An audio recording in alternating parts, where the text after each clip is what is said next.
I'm Ravi Dar, the Faculty Director at the Yale Center for Customer Insights. I'm really delighted to have today with me Marc, who's the Chief Marketing Officer of L'Oreal USA, and Alfredo Gangotena, who's the Chief Marketing Officer at MasterCard. Welcome.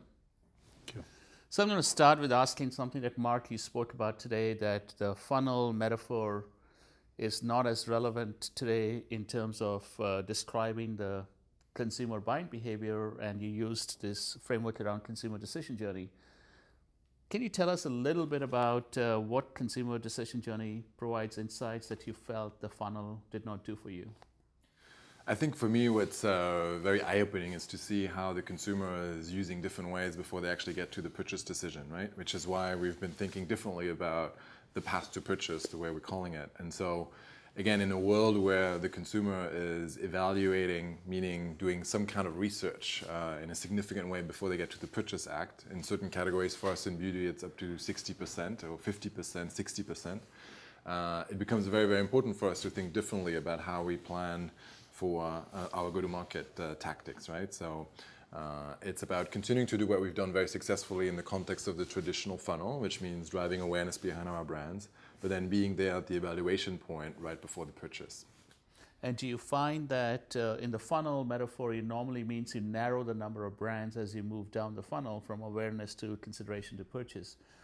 And do you find in this new world that people are less willing to narrow down the brands till the last moment or till some other moment? Well, for me, it's interesting because, you know, there is obviously still a funneling effect going through the awareness phase, but then as you go into evaluation, then you potentially go back to multiple brands that you might not have had in the consideration set because you're looking for more information on, you know, how to create a specific beauty look, and you had this brand that you saw a beautiful TV commercial for. Well, suddenly now you have all these other brands that are talking to you about how to create that beauty look, and suddenly potentially your consideration set again kind of gets wider, you know. So to your point, it's more complex, so that's why I think it's very important to fully master each of the different steps, because the tactics and the way you master each is quite different. You know, the type of the media tactics are different, and the content that you're providing at those different steps has to be different as well. Great. Alfredo, what do you think about the distinction between the funnel and the decision journey, and looking at your own business and customers? Any thoughts that struck out to you?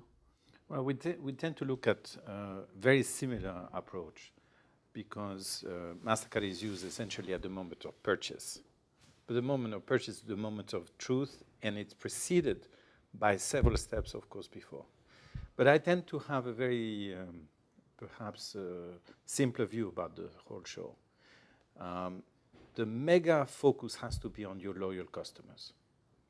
These are the least expensive, if you wish, to deal with, and they tend to be a significant base. And what we want to ensure is that those loyal customers are serviced to such an extent as if they would be VIPs of the brand. Conversely, those that are floundering a little bit, those that hesitate and tend to be less loyal, are much more expensive to keep on track. And they don't necessarily generate the same profit as the first group. So first and foremost, we tend to create unbelievable loyalty, pleasure in use of the loyal group. And that extends very much, like Michael was talking about, to the before the purchase decision. If you accompany the customer during that process of decision, you know that eventually the customer will use your product. And that is very important. We are also working now on the after. Because once you have done, and we know that in marketing, once you have purchased the good, there is a bit of a low. It's almost you have accomplished something, and there's a bit of a low. What we need is to recreate a high emotion between you and the product in the aftermath. And that is all about the bond you talked about today, the sharing and the advocacy. And we see now a much more powerful effect through items like Facebook or Twitter on how the people that felt pretty good about buying something are now enjoying it in use and then talking to their friends about how fantastic it was. So the before the during and after is becoming crucial in the way we run our marketing campaigns. And it's a different expression of what you were talking about a minute ago. So a lot of this before, during, and after our consumer decision journey is now happening in the digital space, and more specifically, we heard today the numbers around devices, 6 billion devices for the smartphones. So let's talk a little bit about how has the mobile changed the way you're looking at marketing or engaging with the consumers? I'll start with you, Marc. Sure.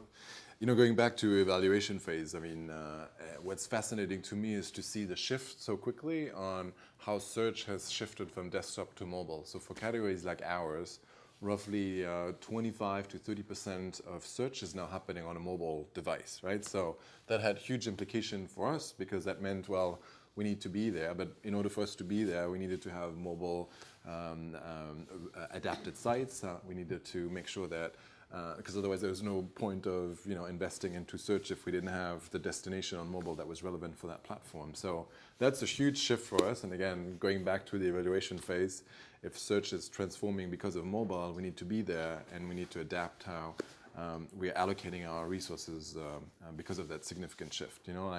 It's interesting because for us, again, in a lot of the conversation with our retailers, there's a debate around what mobile does, and there's conversation about showrooming and whether that happens in our categories or not. And what we're actually seeing is that it's much more, if it's done properly, and a booster of purchase versus someone seeing a lipstick and doing some research on user reviews on that lipstick and then purchasing it online, because again there's this impulse and that connection with the product right there. So we're seeing it as an enhancer of conversion in store versus a detractor and taking people out of the traditional kind of brick and mortar store. So it's been very, very, very important for us, and we're investing more and more in the area.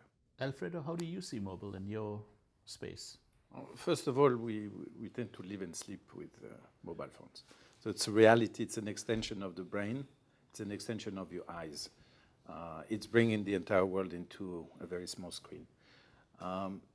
We have already investigated the idea to replace the plastic credit cards by virtual cards on mobile phones. And we will be announcing this in the next few weeks, that the future is actually the chip itself in the mobile phone.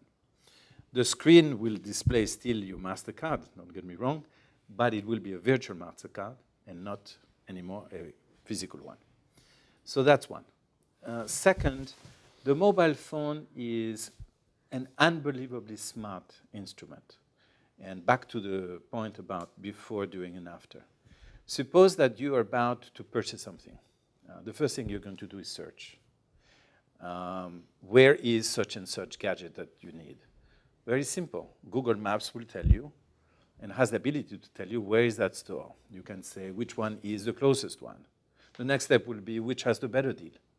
Price comparison will immediately be available. And once you have decided on the location and the price, suppose you arrive to the shop, there will be a GPS recognition that you just arrived into the shop. Potentially, there will be, through this MasterCard in the mobile phone, a recognition that Mr. Speichert has arrived to the shop. So you will be addressed not as an anonymous customer, but indeed by your name. And if it is very sophisticated, the preferences of the individual, the shopper, will already be available to the saleswoman or salesman in that shop. The size of your suit will be known.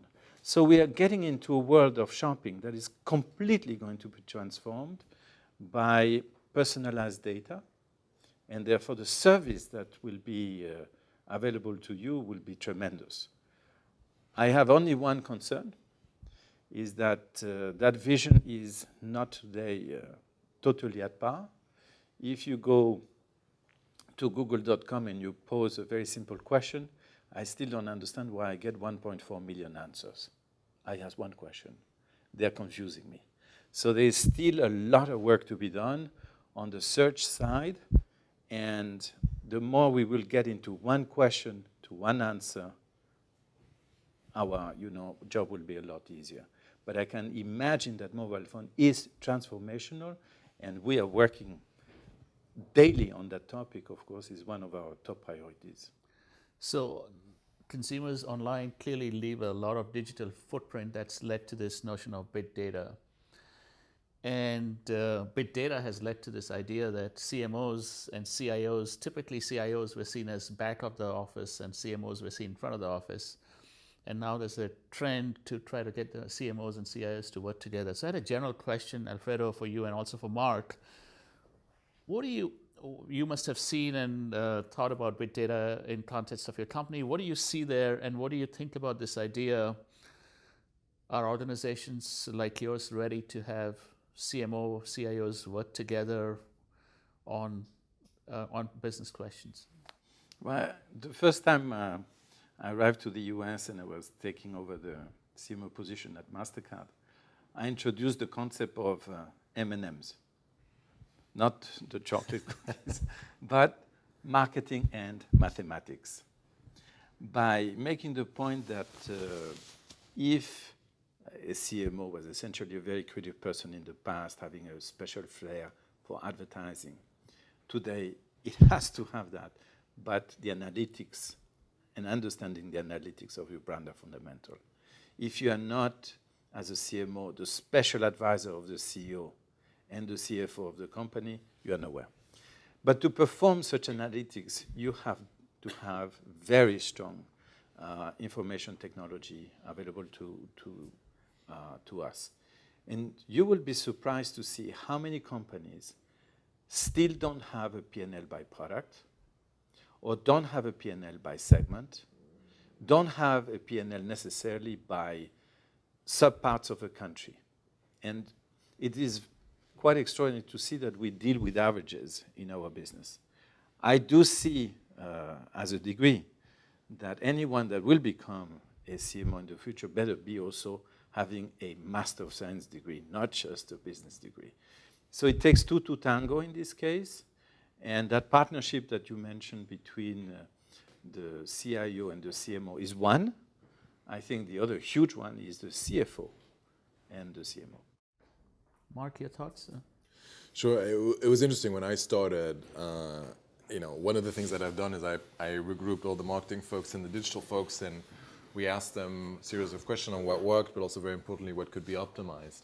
And one of the big things that was emerging was the lack of support from an IT perspective, specifically in the digital area. So we had very big ambitions in terms of what we wanted to accomplish in terms of digital and how we wanted to transform the organization.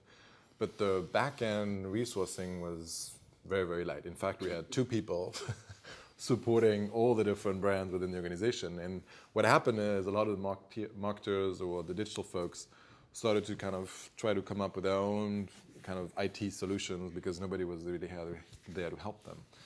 So one of the very first things that we started to put in place with the CIO was a digital IT team to really help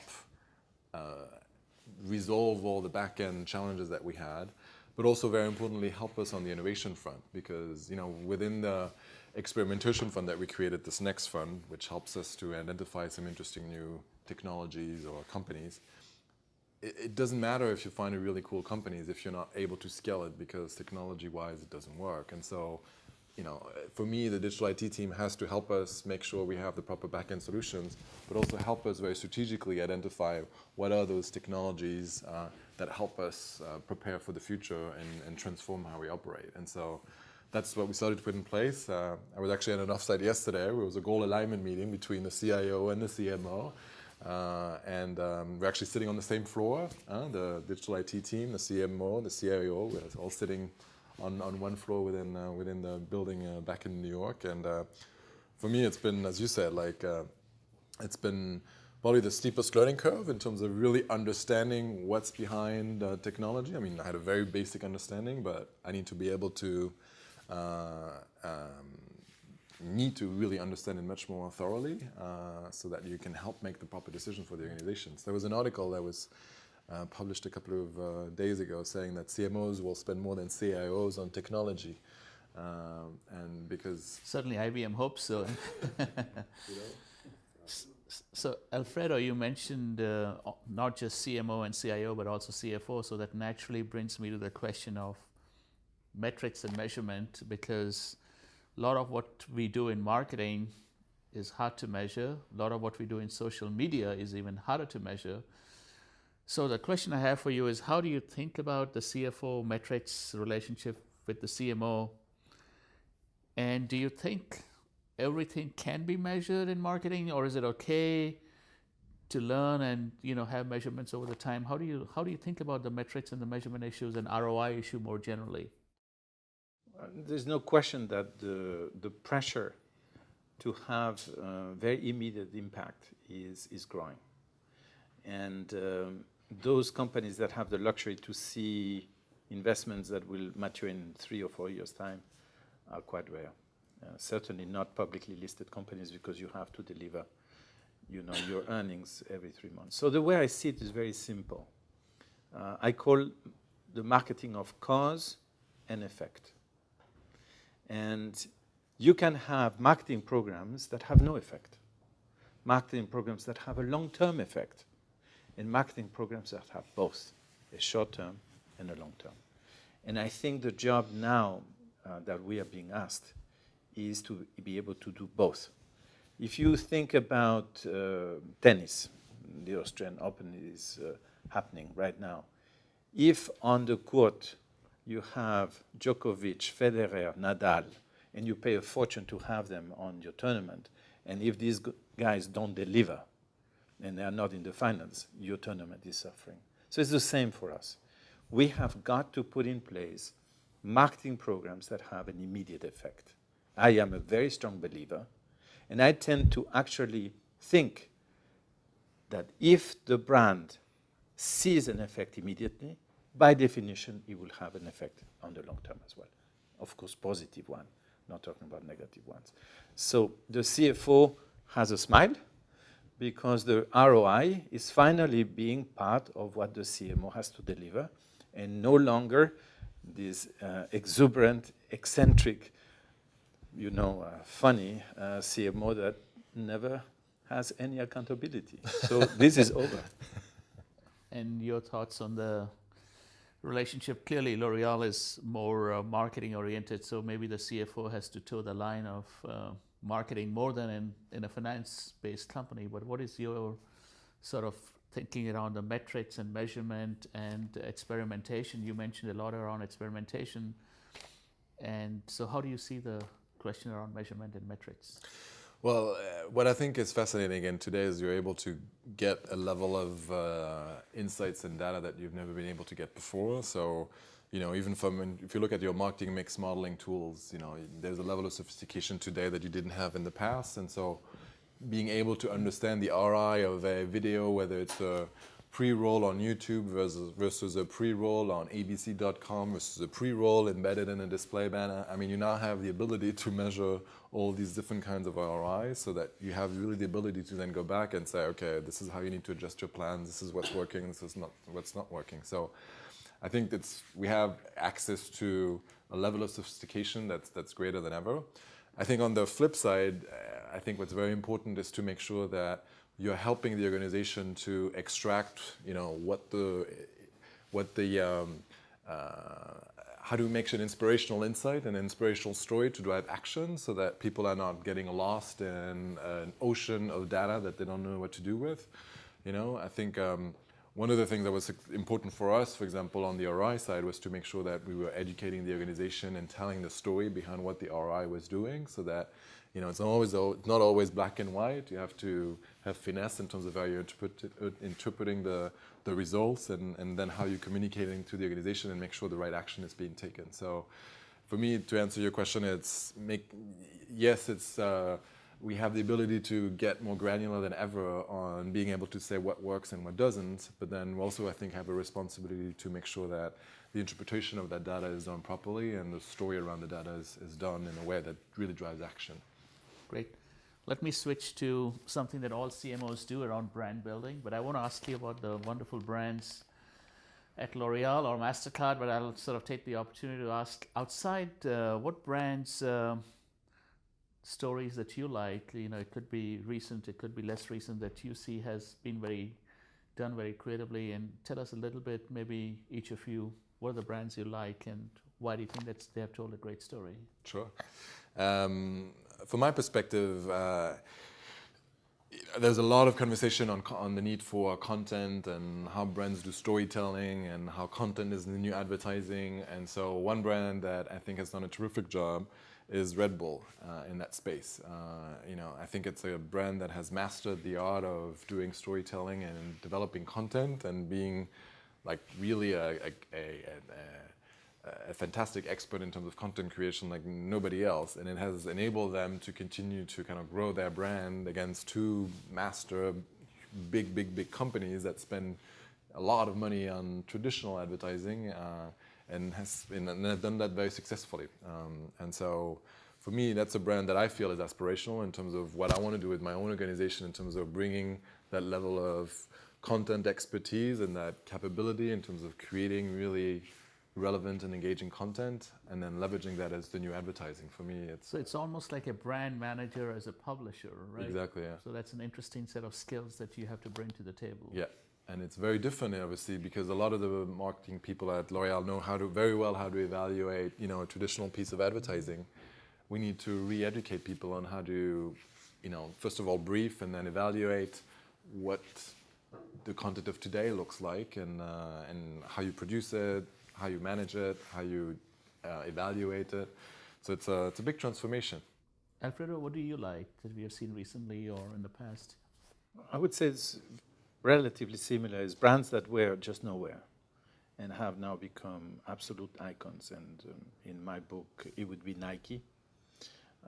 It used to be a smelly sneaker that you threw in, not in the garbage, literally, but in the washing machine. Today, it's a fashion statement. It is the engine of health. You put your sneakers on and you're going to be fit and good looking. And it's extraordinary to see how the product in itself now is playing an important role. Nike allows you to pace yourself when you run. There is actually an Apple app that you can have on your, on your iPhone when you run, that essentially tells you how many Ks you have been running and what's the pace, etc. So you really measure your own heartbeat and your own progress as you do.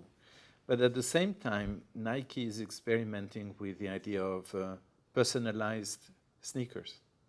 So if you like a color combination or a style or a certain type of shoes, you can have it. And that, to me, is what I would call personalized marketing, which is the end game, the dream for the two of us, to be able to develop products, content, stories, benefits, feelings. So from product, which is very rational, all the way to the emotional side, for you, Ravi, or for you, or for myself. And certain brands are certainly very advanced in that direction. And that's what I like about the example of Nike. Sure. Finally, I want to conclude with, just some words of advice for students who are looking for careers in marketing. Clearly, both of you have hired a lot of people, have looked at talent development. So tell us a little bit of what the soft skills or the hard skills you're looking for as you recruit MBAs in today's world. Alfredo? It's actually, I would say that today marketing is extraordinarily important. It's becoming the backbone, basically, of the company. First and foremost, you don't really talk about a financial strategy. You talk really about a marketing strategy. Second, you are the custodian of the brand. So that means you are actually in charge of about half of the value of the company. In the case of MasterCard, the brand in itself is close to $30 billion today, evaluation. So it's an enormous responsibility. But if I were to advise your students, I would say, first and foremost, you have to have two sides of your brain. It's the one function where it is extraordinarily important to have a connection between the ideation, the creative side. People need to have intuition, need to have the passion, and the capability to connect with the other side of the brain to rationalize and explain why that makes sense. And it's actually fascinating for anyone that loves creativity to be able suddenly to go back and relax because the data says you happen to be right. And that's very beautiful. The second point that I find very important is what I call human sciences, neglected for many, many years.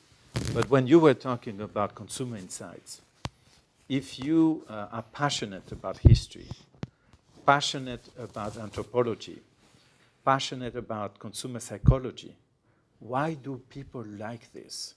Why are they making that move? If you are very sensitive and you are an extraordinarily good listener to specialists in that field, then you will see the pleasure in what you do, because suddenly you inject much more humanity in the brand, and therefore the brand is no longer just a material element, it becomes part of the individual, part of the person. So that's 1, 2, 3. Left brain, very analytical, mathematics, physics. Be very comfortable with data, very important. Rely on your instincts as a creative person, entrepreneurial. The more you have the left, the better the right works.